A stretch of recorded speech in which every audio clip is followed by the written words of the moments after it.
Okay, so like what I'm saying, we will be talking about shortest path. I know you've heard a lot about shortest path already. And kung tatanungin ko kayo, saan nyo specifically naririnig ang shortest path? Wala. Very good actually, Cisco. Malamang naririnig nyo na yon. OSPF, right? Open Shortest Path. First, the dish trust algorithm. Lagi nyo naririnig yun. And if we're going to talk about how it works, it's really very simple. Lalo pa kung ang discussion natin is Cisco. So it's really very simple na what the instructor will tell you is how it is implemented, how it is being used, how it is being utilized to compute the shortest path from one point to another point. So ganun lang naman kasimple yung binibigay nila. But since we are into the design and analysis of algorithms, then kailangan nating maintindihan ano ba yung meron doon sa algorithm na yon. Well, we cannot really question that much, but common sense will tell us na it's very sensible. Although, syempre, we have lots of comparison with other algorithm like the Prim's algorithm. And what we will be pointing out is paano mo ipoprogram ngayon kung gagawa ka ng code. Knowing shortest path, it is not implemented in an array manner or linear structure. It's not a linear data structure, but it is in graphs, specifically trees. Malamang tree yung pinag-uusapan natin. So yun yung medyo mahirap. How can you really compute using programming codes if you are not aware on how it is implemented through codes? So if I'm going to show you now an example, let me show you my desktop. Ayan. I have here an example of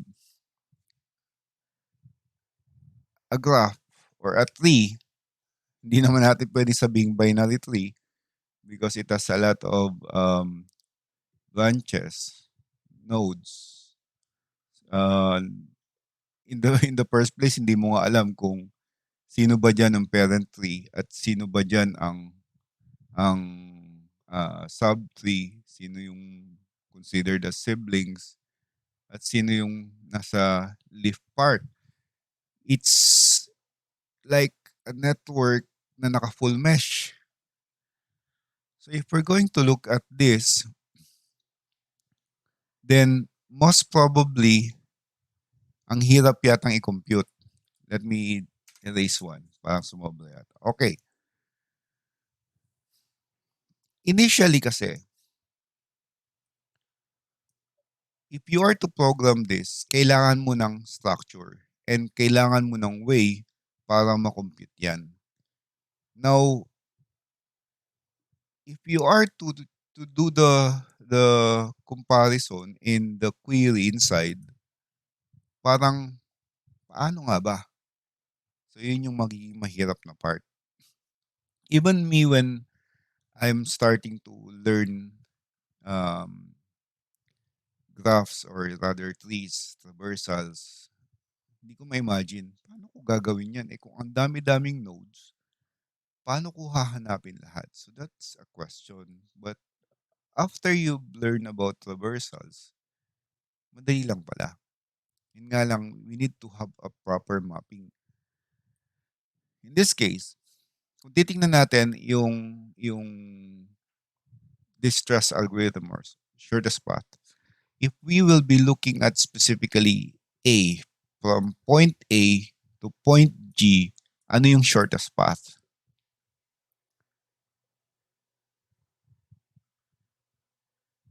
Actually, ang daming path, di ba?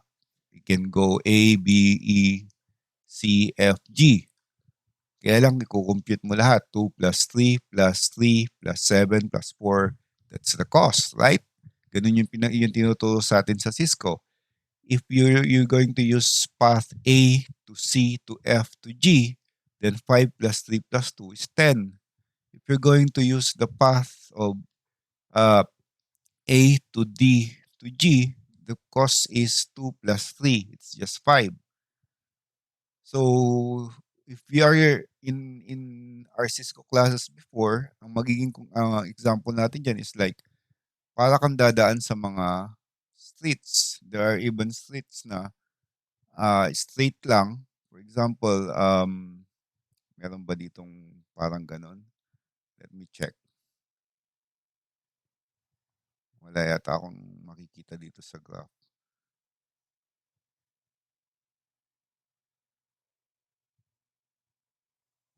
Hmm, I'm trying to compute.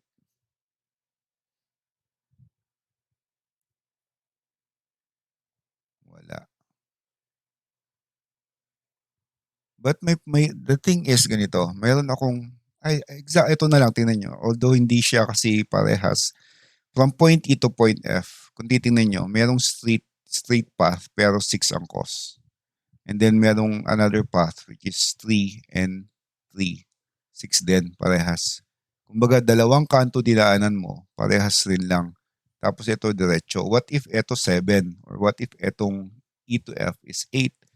Merong isang road na ang daanan diretso, kaya lang ang haba. Di ba? In real life application, parang dumaan ka ng EDSA.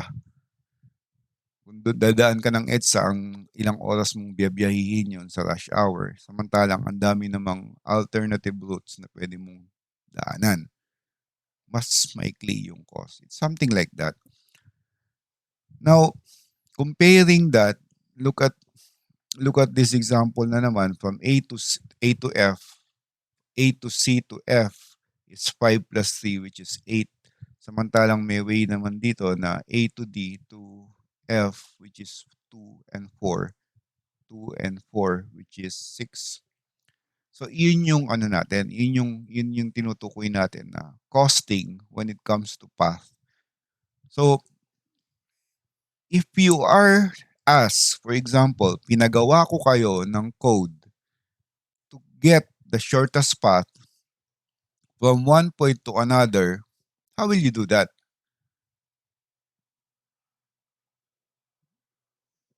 May idea na ba kayo on how you're going to do the programming?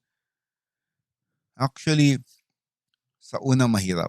Pero once you've learned kung paano nga ba ginagawa yon, madali lang pala. I have this group of BSCS students before. Ako yung ginawa nilang technical advisor sa thesis. So, meron silang, it's about disasters sa PDRRMC yata. They have this map na kapag merong emergency, pwedeng mag-report via Android app yung mga, kahit sa website lang, yung mga tao. Kaya lang kasi may validation, like dapat kapag kami nag-update na ganon, sino magbe-verify kung halimbawa sabi niya merong aksidente sa ganitong road? Sino yung mag-update? Or sino yung mag-validate? Baka nga mamaya fake lang or prank lang yung ginawa. So the solution is yung mga barangay officials, meron naka-register yung mga numbers nila. Like si Kagawad 1 or Barangay Tanod 1, Barangay Tanod 2 naka-assign sa ganitong area. Now, kung may nag-report for example sa San Vicente, so this application will send SMS messages to all officials, registered officials of San Vicente, asking them for verification kung totoo nga ba. So once isa sa mga officials na registered yung nagsabi, nag-yes, then mababalidate sa mapa yung incident. And then makikita na ngayon ng PDRRMC yung map nila, maa-update na mayroong incident nga doon. In that case, maa-update din yung traffic map, yung online traffic map kung parang Waze yung dating. Ma-update din siya na hindi passable yung road na to. Halimbawa, mayroong baha, yung mga ganun.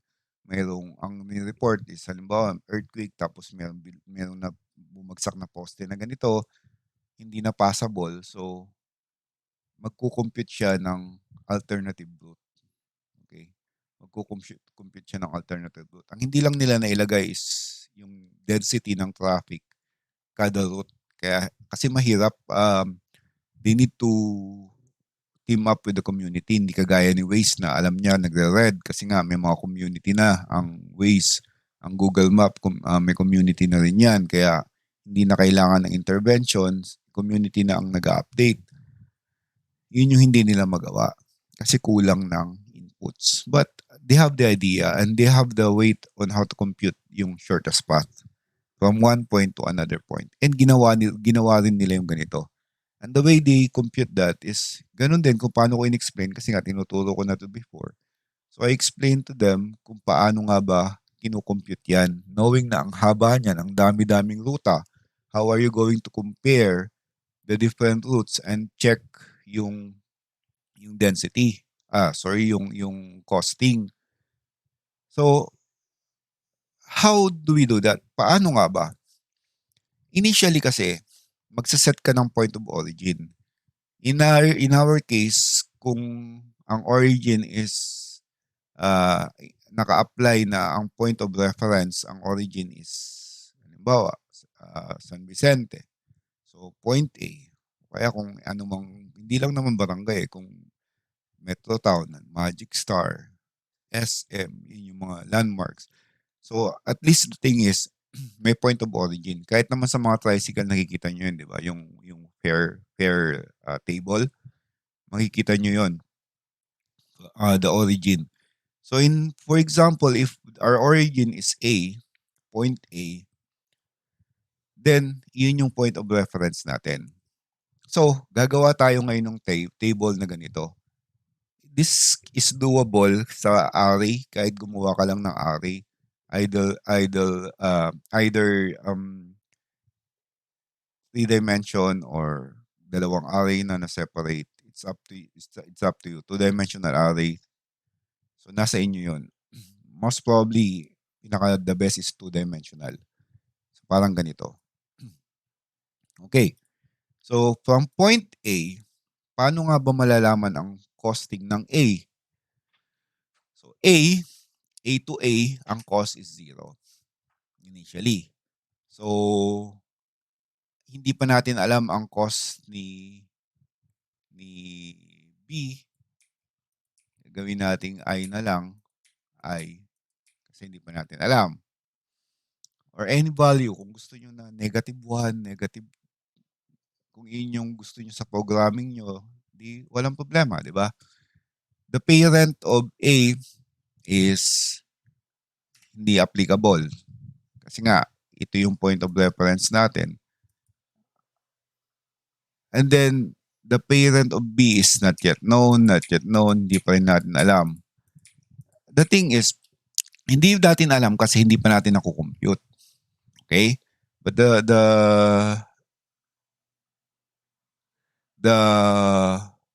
structure is something like this para magawan natin siya ng code. The plan is to create a method like a method or a function na magpapasa ka lang ng parameter like the first parameter is the cost, and then the next parameter is, let's say, the current value, the current cost, okay, the current cost of the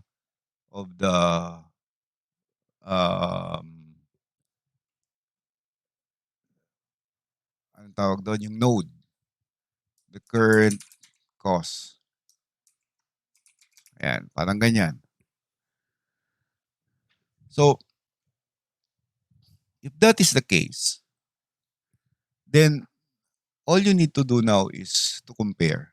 Okay? To compare. Parang ganyan ang mangyayari. So, tanggalin ko na muna to. Ayan. May comma na lang sa gitna. Ayan. Now, it will be something na i-check natin. For example, nasa A ka, 0, walang problema. Now, kukompare mo lahat. Okay? You need to compare everything. So, ito, kukompare ko sa distance from A to A, ilan ba? So, ang question is, ano yung mga i-compare ko? First, ang kailangan ko lang i-compare are the adjacent nodes. Kasi programming to.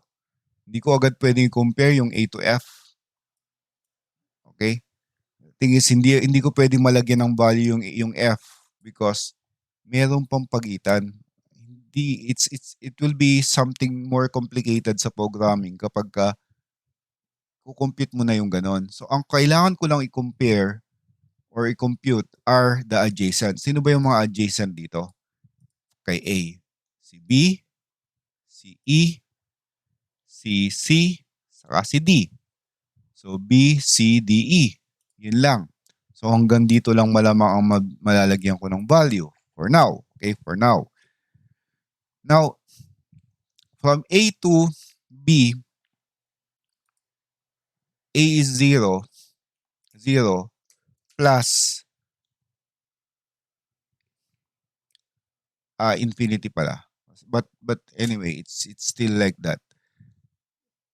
Ang magiging value ko ngayon from A to B is 4. So 0 yung cos ni A plus 4. So that will be yung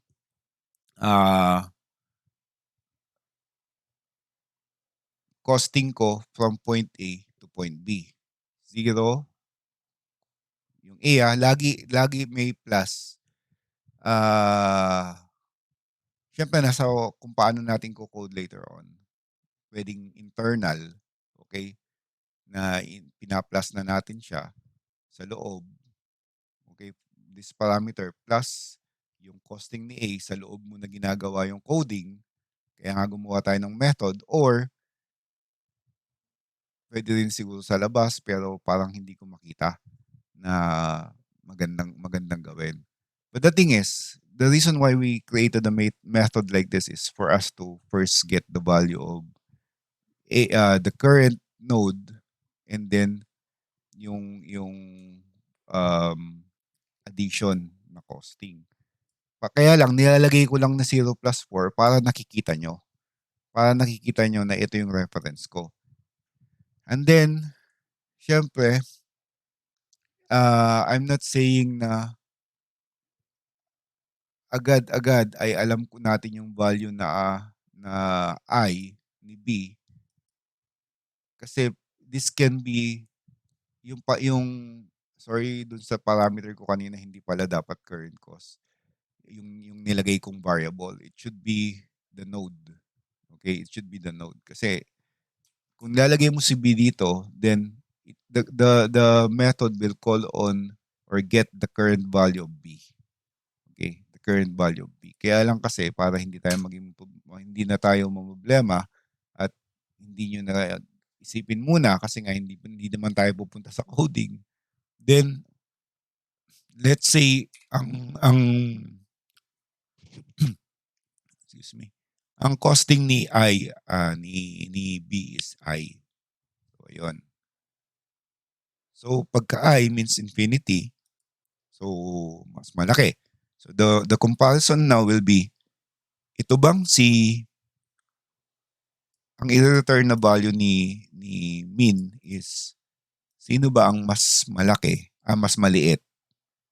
Yung 0 plus 4 versus the infinity. So, ang mangyayari dito is, ang magiging value ngayon ni B is 4. Okay? Nakakasunod ba? Anybody? Oo. Andiyan pa ba kayo? Okay. So, 0 and 4, that is 4. So, tapos na tayo kay B. Let's go to E. Okay? It depends on the coding, the sequence kung iuunahin nyo ba yung sa left muna or sa root, sa node. Sa root. So, or, I mean, leftmost part ba o rightmost part muna yung pagbabasihan natin. So, the point is, lahat naman yan, lahat ng adjacent node, mako-cover nung code mo, yung programming code mo. So, si A naman will be checking out E. So, si E ngayon, ang value pa rin niya is I. Kaya lang ang costing niya from A to E is 5. So, 0 plus 5 compared to I, definitely, yung A to E, mapapalitan ng 5. Okay? Ganun din naman si C. Okay? Mapapalitan din to ng 5 and then comparing that to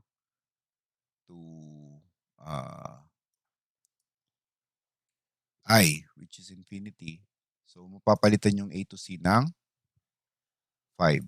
By the way, update na rin pala natin.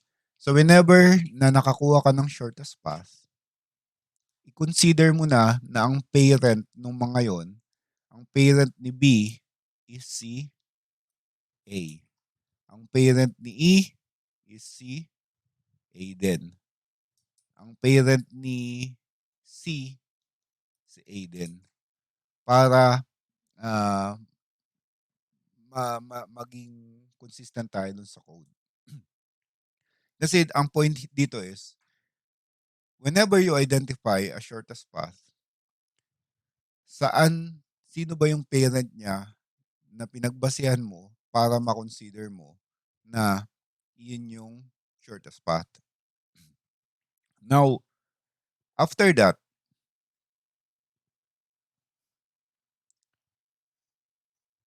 let's go to D naman. So, A to D, 0 plus 2. So, definitely, I is infinity. So, 2. A to D will get the value 2. Ang parent niya is si A. Ganun lang kasimple. Now, may kukompare ko na ba si F? Definitely no, kasi hindi mo ba alam yung kay C, unless na nandito na tayo sa node ni C. The thing is, hindi ko maiko-compare yung F and G kasi nga currently nandito ako sa node na to. Alam niyo naman ang pointer, di ba? Pag nasa pointer kayo, may mga that left, that right, that mid, that next, kung ilan man yon, kung ilan yung in-expect natin na, or until na makover niya lahat ng mga possible na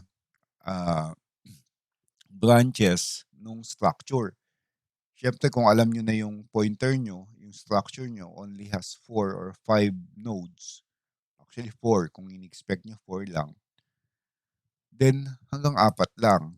At ang mako-cover mo lang yung next one, N1, or let's say, kung tinawag mo silang B, branch 1, branch 2, branch 3, branch 4. Kung ilan man yun, it really depends. Kung ang structure nyo is varying, then that's another story. Now, after that, so we're done with A. Pwede na nating i-mark si A as something na tapos na, di ba? Yan, parang ganyan. And then, after checking on A, i-check mo naman si B. Okay, i-check mo naman si B. So, checking on B, ilan ba yung node ni B? Machi-check mo lang is yung going to A from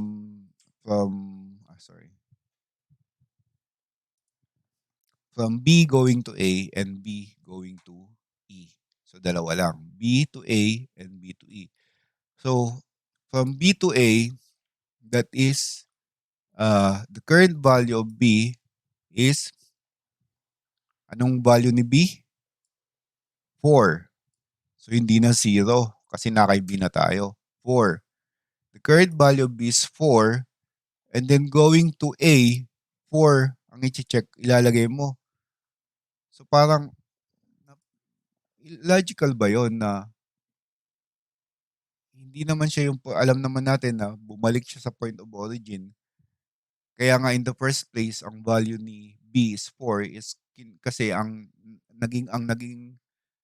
nakuha na natin na value is going to A, from A going to B is already 4. Bakit mo pa siya pababalikin sa 4? Then i-add mo naman na, i-add mo dito plus 4, 4 plus 4. Actually, may point naman yon na na questionin natin. We can question that. Why do we need to do that?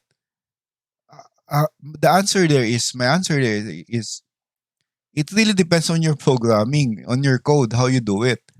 If you have a way or a mechanism to check that A is the starting point and that you don't need to do that anymore, then it will save you time kasi hindi mo na kailangan, you don't need to compute anymore the distance of B to A because it's already identified. Diba? It's already identified. Parang broadcast sa, sa broadcast principle sa Cisco. Pagka nag-broadcast ka, magpapadala ka sa lahat ng port, maliban doon sa source port. Kasi nga, doon nang galing eh. So, even if i-ignore mo yon, even if you ignore that, it's still safe. Why? 4 plus 4 is 8. Definitely, it will not overwrite the value of B because 4 is less than, yan, 4 is definitely less than 8. So, hindi rin safe ka pa rin. Safe ka pa rin kasi hindi mo ma-overwrite yung 4, hindi mo mapapalitan yung 4, at hindi mo mapapalitan na ang parent ni A is si B. Alam ka na mapapalitan mo ng B yan. Hindi mangyayari yan because na doble. It's redundant and already. We already did this before from A to B. We identified that the distance is 4 and that kapag ginawa mo pa uli dito from B to A, ang mangyayari is 4 plus 4, it will give you a higher cost and it will not overwrite the existing lowest cost from B to A to B. Nakuha ba? So, hindi natin kailangang problemahin yon if it's your code. But if you are conscious about how you do the coding, then do something about it. Create a mechanism. Ako, may naisip ako, pero I don't want to bother going through that kasi for now, the thing is, kailangan lang naman natin i-populate yung costing. Okay. Anyway, hopefully you're getting the point. So next, ang magiging comparison next is from B to E. Okay? So B to E, ano ba yung cost ng B to E? Ang cost ni B currently is 4 and B to E is 7. Ayun, 7. So 4 plus 7. Okay? So 11. That's already 11. You are to compare that to, anong cost ni E dito? 5. Ang cost ni E is 5 having the parent A. Ayan. Ang cost ni E is 5 having the parent A. So meaning, ito dapat ang daanan niya from A to E para, ayan, para mas mabilis. Now, you are comparing now another path going to, using the path of B. which is 4 plus 7, which is 11, and then you compare that to the current value of E. So definitely hindi na naman po pwede. Why? It's greater than, right? 4 plus 7 is greater than 5. Okay? So hopefully you're getting the point. So hindi niya ma-overwrite. Hindi natin papalitan to. Still the parent of E is still A.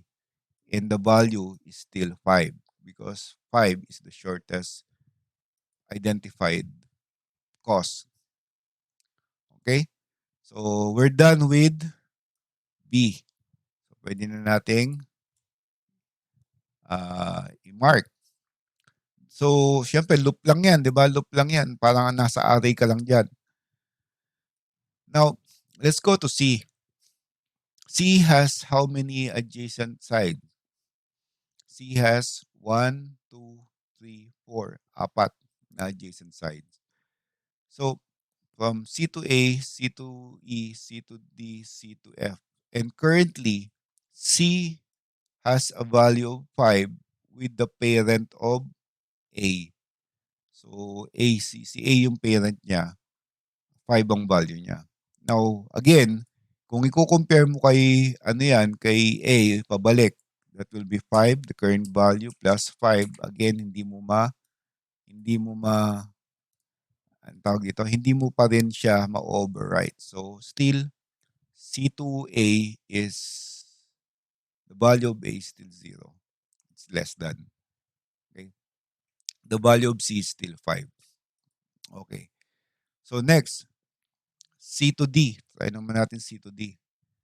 C currently has value of 5 and C to D is 6. That is 11.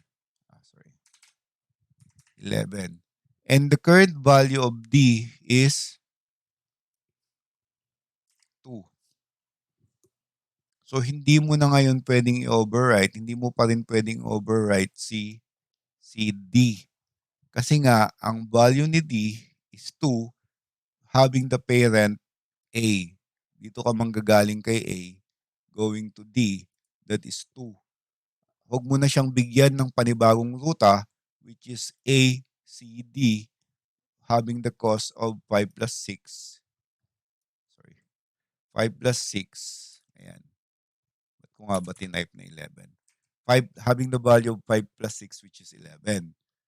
So, yes, possible dyan, 5 plus 6, but the shortest path is still 2.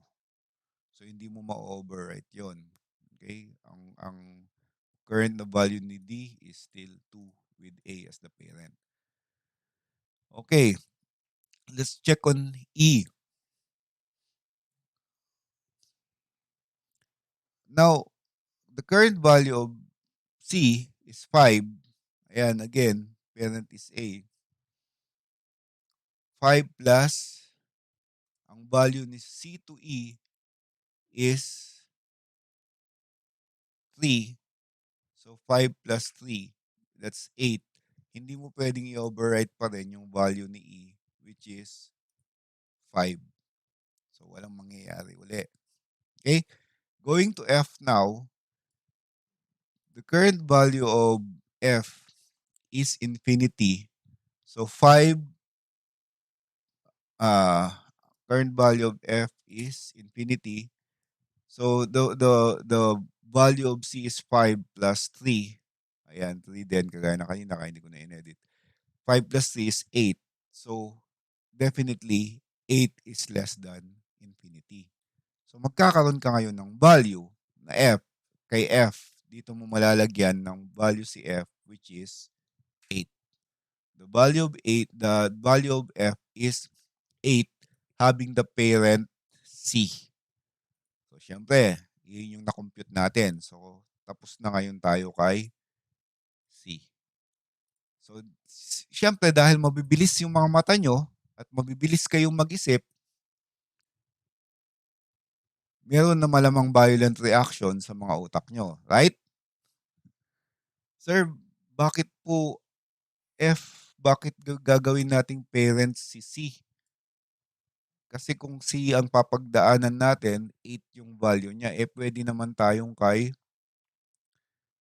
D and A. Si F, si D na lang ang gawin nating parent. Okay, si D na lang yung gawin nating parent para sana maging 6 lang yung value. Tama? Actually, tama. Pero, huwag masyadong mabilis yung utak. Huwag masyadong advance mag-isip. Dadating tayo doon kasi nga, naka-C pa lang tayo. Okay? Dadaanan natin lahat yan. So now, punta na tayo kay D. Ayun. Si D has 1, 2, 3, 4 adjacent nodes. So again, D to A, kung ang value ni D is 2, and then ang value ni uh, D to A is another 2. 2 plus 2 is 4. Definitely, hindi na natin ma-overwrite yan. So, gaya ng nangyari kanina, okay, ang value ni D is 2. Hindi mo ma-overwrite yan. Okay? Now, let's go to C. Sabi ko nga, redundant lang yon. So, hindi nyo kailangang problemahin kasi hindi niya mapapakialaman yung code natin. Although, inefficiency yan kasi nagko-compare ka pa dun sa hindi mo na dapat i-compare. If you're really that conscious about that, edi gumawa ka ng something like proper looping na, di ba, sa sorting natin. Apply mo yung mga sorting algorithm natin.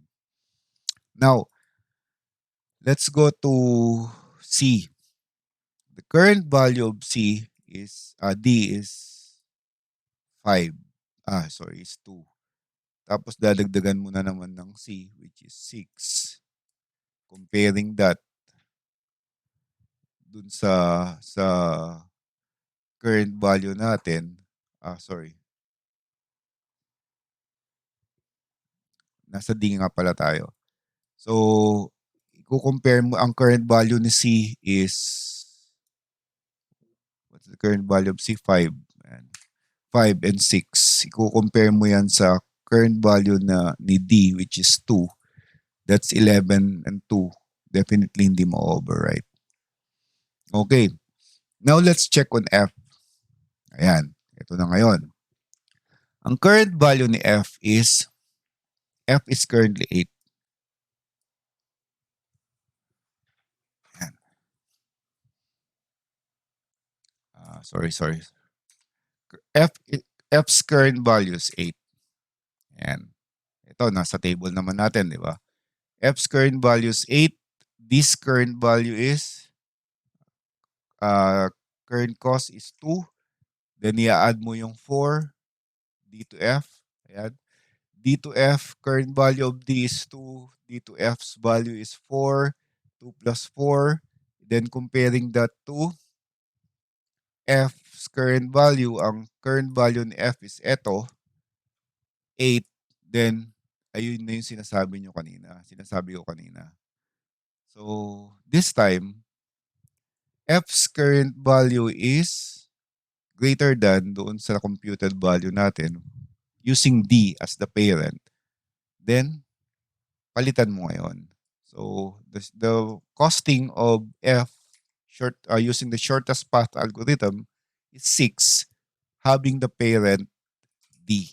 So, dapat ang parent ni F is si D. Okay? Para doon siya dadaan.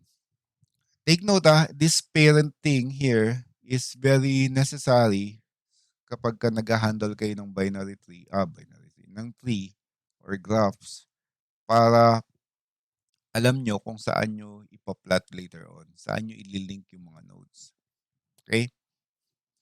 Now, so we're done with F here, and now G.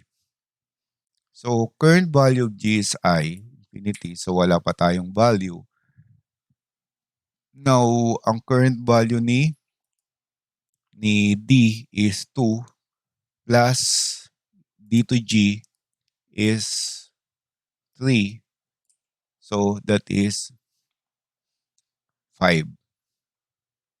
Okay? So papunta kay G, meron tayong na-identify na less than instead of infinity. Meron tayong 5 na value na nakuha. But your parent should be D. Dadaan ka kay D. Kasi si D is 2, D to G is 3, that's 5. Then, you have a new value for G, which is 5. Okay, so we're done with E. D. Tama ba? Yes, D. We're done with D. Ba't ko nga ba minarkahan yung D? Okay. Any questions?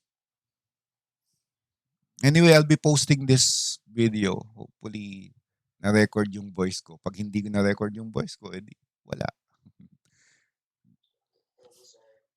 Okay. So, letter E. Punta naman tayo kay E. E will be checked now. The current value of E is 5. So, palitan na natin yung 5. And then, ang mga nodes na available is B, A, C, F. So, let's start with B. B is 7. Okay. So, if you are going to check now the current value of B, which is anong current value ni B? 4. Then, i-compare mo ngayon sa 5 na current value ni E plus B to E, which is 7. Gumagawa ka ng panibagong ruta, which is okay. And then, 7 and 5 is 12 compared to 4. 4 lang ni B. Definitely hindi mababago yan. Now, let's go to A. E to A is 5. Okay? The current value of E is 5. And then you are to compare that to 5 plus 5. Kasi nga, madodoble, di ba? 5 plus 5 which is 10. Ibig sabihin, walang mangyayari. Very insignificant na. Again, redundancy yon. Now, let's compare that to C, E to C. Current value of C is 5 then, so hindi ko na babaguhin. And then, current value of E is 5 plus C, E to C is 3. Ito, E to C is 3. Then, 5 plus 3 is 8. Again, hindi na naman mababago. Then, let's go to F. The current value of F is 6. You are to compare the minimum between 5 and 6. Ayan. 5 and 6 using the path AEF compared to the current value of F having the parent D. Malamang dito siya dadaan. 4 plus 2 is 6. Again, walang mangyayari. So, we're done with E. Okay. Ayan, malapit na. And then, syempre kung computer ang gagawa nito, segundo lang milliseconds lang pinag-uusapan, di ba? Because ipoprogram nyo yan eh. Next, F. The current value of F is 6. Again, nandoon na. So, ano ba yung mga J said? G, C, E. Let's start with E. Baka kasi pwede dito. So, the current value of E is 5. 5.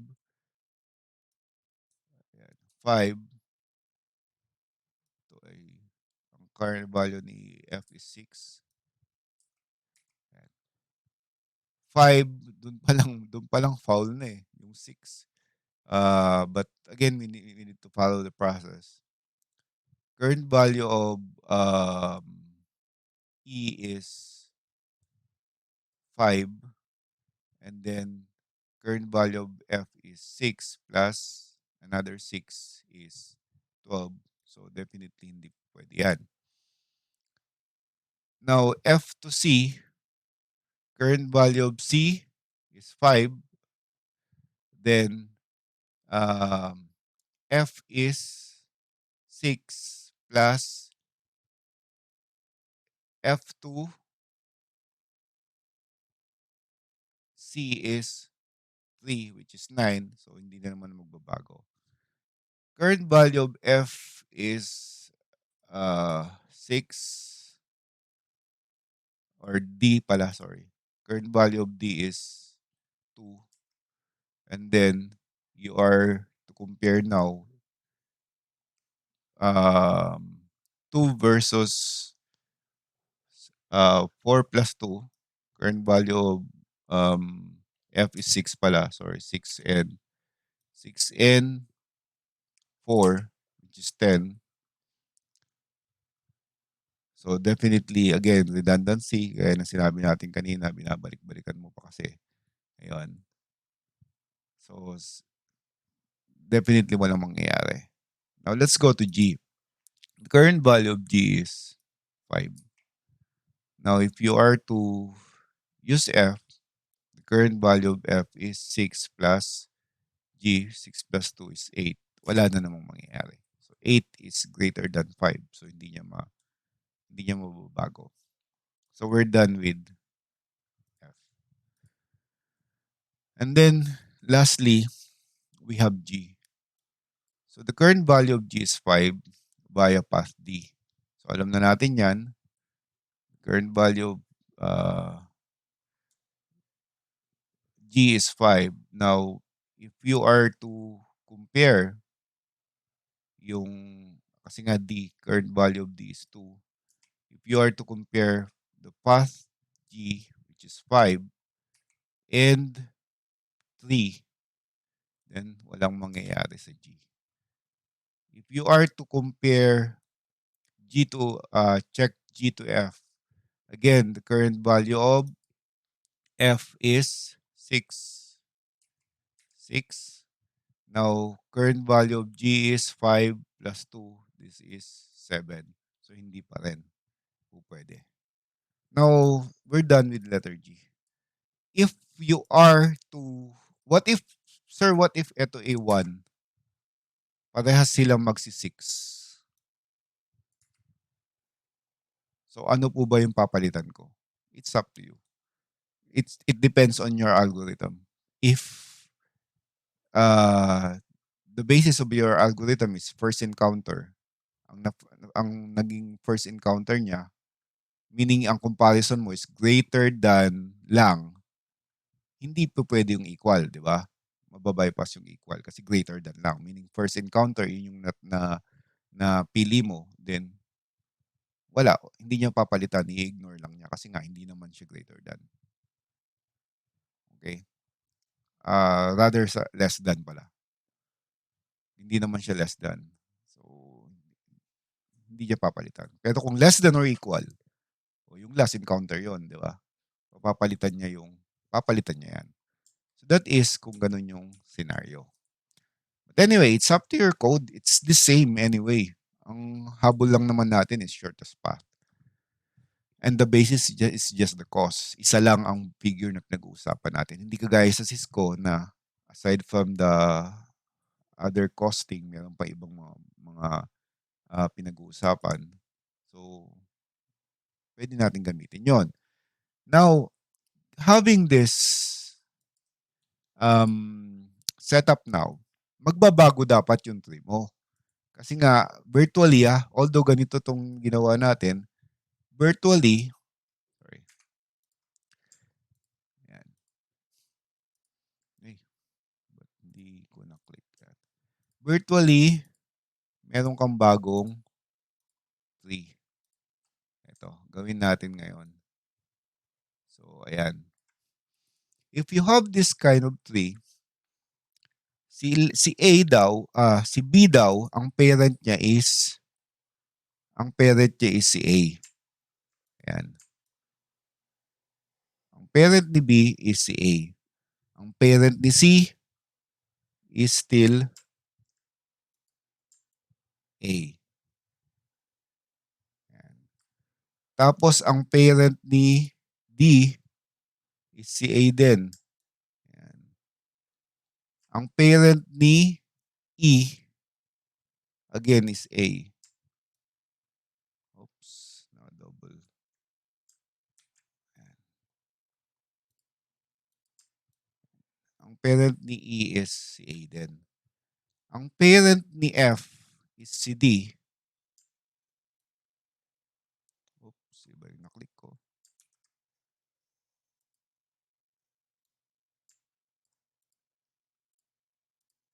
Ayan. And ang parent ni G is si D.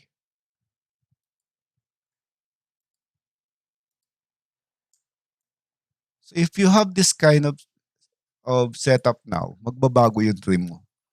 You will be having a new tree which is something like this. So eto ngayon yung result ng shortest path natin.